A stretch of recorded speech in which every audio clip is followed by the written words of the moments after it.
Écoutez, tout d'abord, à l'ensemble du personnel de soutien scolaire, membres de la FPSS-CSQ et à tous les membres à tous les gens du personnel de soutien scolaire qui travaillent dans nos écoles, je vous souhaite une excellente rentrée. Merci pour ce que vous faites au quotidien. Merci de travailler dans ce contexte qui parfois n'est pas facile.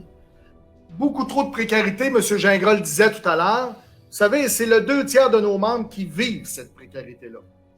Quand moi je regarde les états d'effectifs, quand je regarde les postes qui sont offerts, on parle de postes de 7 à 10 heures. 7 à 10 heures par semaine. Et j'ai encore un grand taux de précarité. Le 2/3 de nos membres le vivent. Donc, vous comprendrez que la solution passe clairement par une augmentation, oui, des heures, mais que les gens cessent de travailler dans une situation d'urgence. C'est ce qu'on fait depuis des années. Et là, les gens sont épuisés, sont stressés, c'est difficile. On calcule tellement serré qu'à un moment donné, ces gens-là ne sont plus capables, sont fatigués rapidement et là, il faut qu'il se passe quelque chose. Quand est-ce un ministre de l'Éducation qui va nous dire autre chose que du vent, mais du concret sur le terrain? Augmentation, surcharge, sans jamais augmenter les heures, sans jamais donner de l'air à ce monde-là. Quelques statistiques rapidement là, pour vous donner l'état de la situation qui est quand même assez grave.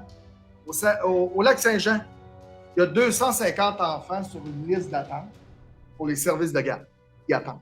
Dans un autre centre de service scolaire, 336 postes en service direct à l'élève. Là, on se parle de techniciennes en éducation spécialisée, on parle d'éducatrices et d'éducateurs en service de garde, on se parle de préposés aux élèves handicapés. C'est 336 postes.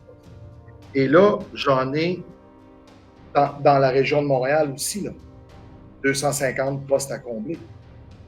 Mais tant et aussi longtemps, on va avoir des postes de 10-15 heures, 7 heures par semaine, vous comprenez que les gens ne seront plus nécessairement au rendez-vous. Moi, je veux qu'on fasse attention à une chose en terminant. Quand le ministère nous parle d'équivalent temps plein, parfois chez nous, ça nous prend 3 puis 4 personnes pour avoir un équivalent temps plein.